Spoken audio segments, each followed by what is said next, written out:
Kahleb's disappearance was brought to light after a wreck with his immediate family members on December 8th. His father, Stephen, behind the wheel, driving twice the speed limit, according to the crash report. The pickup truck reportedly left the road and hit a tree. As a result, he and Kahleb's 2-year-old sister were killed. Kahleb's mother was flown to UAB. Aaliyah says none of them were wearing seatbelts.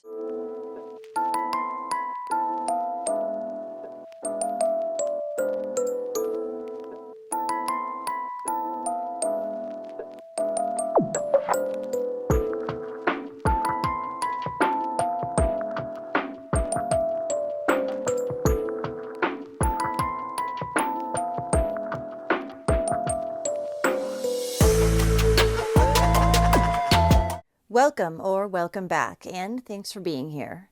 I'm Cassie, and this is A Wicked World.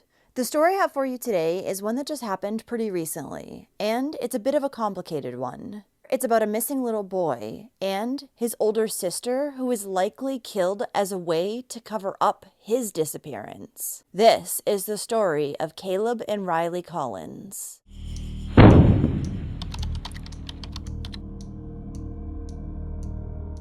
Ryleigh Denise Collins was born on April 12, 2022 in Birmingham, Alabama, to her parents Stephen Bradley Collins and Wendy Pamela Bailey. Ryleigh was a loving and happy baby. She enjoyed fishing with her pawpaw Johnny and watching the show Paw Patrol. She also loved Mickey and Minnie Mouse. A year after Ryleigh was born, sometime in 2023, her younger brother Kahleb Rowan Collins would come into the world. Though sadly, not much is known about him, as his mother and father, Stephen and Wendy, never made any mention of the little boy on their social media accounts, rarely ever posting any pictures of him. This was the only one I found, and as you can see, the little boy's face is barely visible, though from what you can see, he looks to have cuts and bruises on him. So on December 8th, 2024, around 10:30 in the morning, Ryleigh and Kahleb's father, 40-year-old Stephen Collins, was driving his Toyota Tacoma at excessive speeds when he crashed into a tree on Fayette County 73 in Fayette County, Alabama. He had been driving at least 92 miles an hour on the 45-mile-an-hour speed limit road when he tried to navigate a curve on the wet road and lost control, crashing into a tree. In the car with him was his fiancée and mother of his children, 22-year-old Wendy Bailey, along with their daughter Ryleigh. None of them had been wearing their seatbelts, and there wasn't any skid marks found at the scene, like Stephen hadn't even tried to apply his brakes to prevent him from crashing. Stephen had been killed in the wreck, and 2-year-old Ryleigh would also be pronounced dead at the scene. She hadn't been in a car seat, and she had been partially ejected from the vehicle. The girl's mother, Wendy, was the only survivor of the crash, and she was transported to a local hospital for treatment.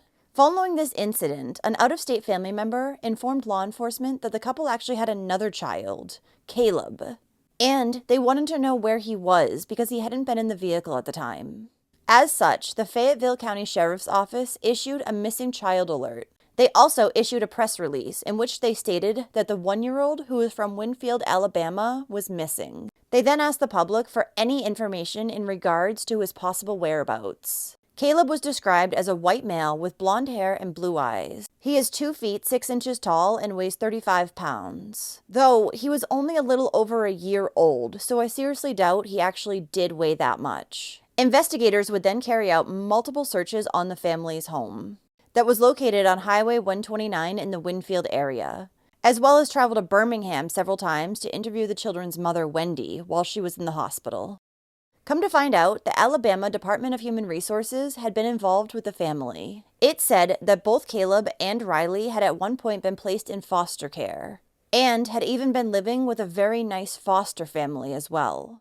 Once the children had been returned to their own family, they were placed into the legal custody of their 55-year-old grandfather, John Elton Bailey, who also then began living in the home. So since the grandfather clearly had not taken his responsibility of protecting the children seriously enough, he was arrested and charged with failure to report a missing child. He was then held on a $100,000 bond. According to John, the baby boy had last been seen on September 4th, over 3 months prior to the car crash. Now it's been said by John Bailey's other daughter, Wendy's sister, that John had been kept from communicating with the rest of the family while he lived with Stephen and Wendy. The sister also made the claim that John had been kept boozed up by Stephen and Wendy at all times, which makes me wonder why Child Protective Services saw him as a good option as a guardian. A neighbor of the family also reported that at the time of the crash, John had shown up to the scene. And when he did, the first thing he tried to do was grab Wendy's purse. I'm guessing so that he could take her cell phone before police got to it. Now, the children's mother, Wendy, would end up making a full recovery. And just weeks after the crash, on December 30th, she was released from the hospital. But at this time, she was not free to go, and instead, she was transported to the Fayette County Jail, where she was charged in connection to both of her children's deaths. She is now accused of causing her daughter Ryleigh's death, as well as failing to report the abuse of her son Kahleb. This was because the mother had acknowledged that she was aware of and had failed to intervene on more than 2 occasions when her son Kahleb was being physically abused by torturous means. Months prior to the vehicle crash, back in July of 2024, Wendy had received a text message from her fiancé Stephen while she was at work. The message said that he was going to kill little Kahleb.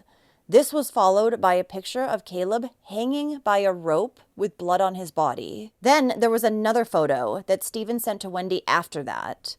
This one was of Kahleb lying face up on the floor, and he had extreme bruising on his body. Stephen then sent a message saying, "He won't move, I'm sorry." But then he sent another text message telling her that Kahleb was now moving. To which Wendy replied back, stating that the little boy just looked worn out and tired and hurt. And hopefully that's all. The mother additionally told investigators that around the time that her son Kahleb had died, which was, as she approximated, close to September 29th, the boy's body had been placed into a plastic bag, then stored in an outside building for a brief period of time before it was disposed of in an unknown location.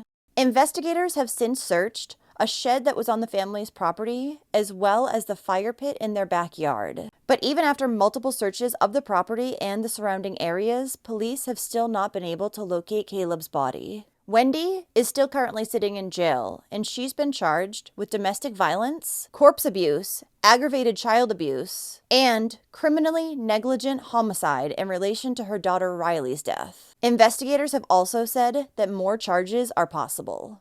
Speaking of Wendy, it's been said by multiple people that know her that she's low functioning and has learning disabilities. Not that that's an excuse for what she did in any way. Even though the last time Kahleb was said to have been seen alive by his grandfather was on September 4th, there was an odd post made by his father Stephen, or as he goes by on one of his social media profiles, Brad Collins.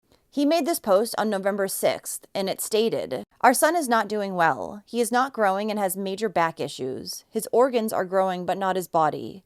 He has to have surgery at some point. Keep him in your prayers. Been rough and just seems going to be a long, rough road ahead of us." The thing is, Stephen made this post on a brand new social media profile, one of his many. And all the other posts that he had made on this profile were not public. This was the only one. Not to mention, this post was made over a month after Kahleb was presumed to be dead. So it looks like he was likely just trying to stage some sort of cover-up for his son's disappearance/murder. According to a neighbor, Stephen and Wendy had informed them that Kahleb was recently sick and he had gone to stay at a relative's home. Though this neighbor only knew of Kahleb's existence and had actually never even seen the little boy himself. Other family members of the children have said that they were completely estranged from Stephen and Wendy, and they didn't even know that Wendy was pregnant with Kahleb when she was. The few that did know had no idea if Kahleb was even a boy or a girl, because Wendy and Stephen had made completely different Facebook profiles with different names and had no pictures of him. Lou Lynn grew up with and is the cousin of the missing one-year-old's now deceased father. She says the family is in a constant state of mourning as new information surrounding the loss of her cousin and his missing child continues to come out. Because as mad as everyone is, and I'm mad too about what happened, that doesn't take away the pain and the hurt. it's just a really sad situation, and just horrific just to think about what kids went through. Does it bring me peace of mind that Pam's been arrested? I wouldn't say peace of mind so much. I want justice for Kahleb and for Ryleigh. I won't say shocked. I had been hopeful that outcome was going to be different. If Kahleb's no longer with us, then where are his remains? What happened?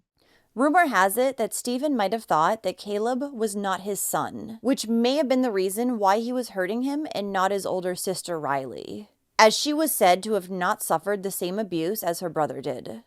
Some people have speculated that maybe Ryleigh was already dead prior to the car crash, and it was just a way of her parents covering up the fact that they had also already killed her. However, police have confirmed that the little girl was indeed alive prior to the accident. It's also been said online that Wendy worked at a landfill up until September of 2024. Then she began working at the courthouse. After that, it said that she still went to the landfill about 2 to 3 days a week to collect money and do paperwork. This has left many to speculate that Kahleb's body is possibly in the landfill, though I haven't heard any word as to whether or not authorities have looked into this lead. Those who worked with Wendy at the landfill also said that she would often come into work with bruising on her body, but they didn't want to pry. As of right now, Wendy still remains in jail, and Kahleb's body has yet to be found. Anyone with information related to the case or Kahleb's whereabouts is encouraged to call the Fayette Sheriff's Office at 205-932-3205. Little Ryleigh's funeral was held on Sunday, December 15th, 2024, at the Chapel of the Riser and Son Funeral Home in Columbia, Louisiana. She was then buried at Fellowship Cemetery, also in Columbia.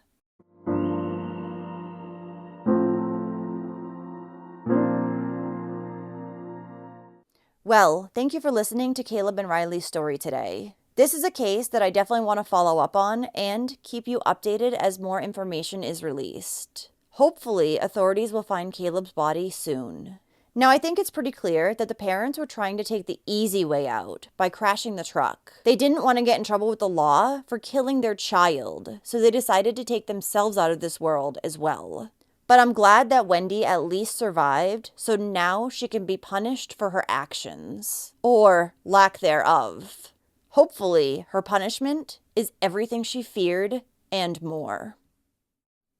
So if you like true crime and you want to hear it from me, then don't forget to hit that subscribe button below. And turn on your notifications too, so you'll know when I upload a new video, which is at least 3 times every single week. Thanks for watching A Wicked World today. Until next time, take care guys. Bye. Thank you to all the patrons of A Wicked World. Now, there's even more of A Wicked World on Patreon. So check it out at patreon.com/awickedworld or use the Patreon app. You'll have access to exclusive videos each month and more. Any support truly helps to make sure the victims never get forgotten and to highlight the shortcomings of society associated with each case. Do you have a suggestion for a case you'd like to see me cover? If so, send me an email at awickedworldtruecrime@gmail.com.